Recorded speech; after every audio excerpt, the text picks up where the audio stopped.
Dengue সচেতনতা বার্তা সহ ড্রোন দিয়ে পৌর এলাকার ছাদে জমা জলে বিশেষ নজরদারি চালালো বনগাঁ পৌরসভা। 48 ঘন্টার মধ্যে জমা জল পরিষ্কার না করলে আইনি পদক্ষেপ গ্রহণের হুঁশিয়ারি দিলেন পৌরপ্রধান। ডেঙ্গু নিয়ে পৌর এলাকায় সচেতনতার বার্তা ছড়াতে শনিবার সকালে বনগাঁ পৌরসভার উদ্যোগে এক র্যালির আয়োজন করা হয়। এই র্যালিতে উপস্থিত ছিলেন বনগাঁ পৌরসভার পৌরপ্রধান সহ কাউন্সিলররা।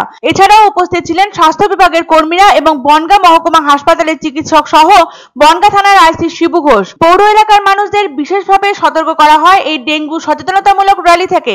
বাড়িতে জল জমে থাকলে তা দ্রুত পরিষ্কার করার কথা বলা হয়।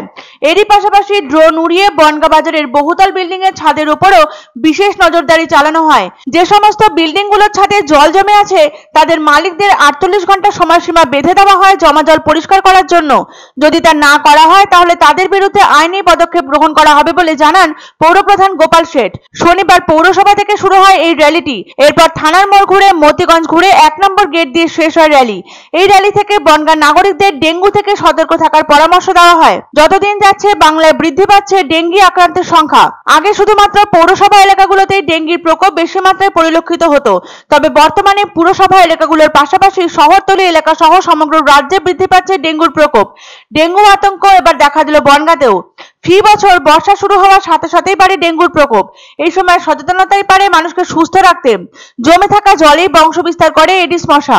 বিশেষ করে পরিষ্কার জল হলো এই মশার ডিম পাড়ার উপযুক্ত স্থান। অনেক সময় ঘরের বাইরে পড়ে থাকে ডাবের খোল, আইসক্রিমের কাপ, অব্যবহৃত ফুলের টব বা ভাঙা বালতি। এগুলিতে জল জমে থাকলে সেখানেই বংশবৃদ্ধি করতে পারে এডিস মশা।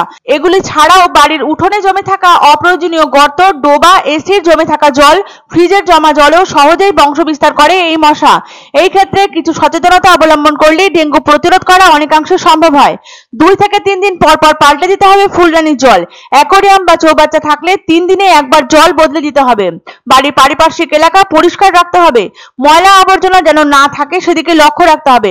এরই পাশাপাশি ঘরে যেন পর্যাপ্ত সূর্যের আলো প্রবেশ করে সেদিকে লক্ষ্য রাখা জরুরি এবং রাতে শোবার সময় অবশ্যই মশারি ব্যবহার করতে হবে।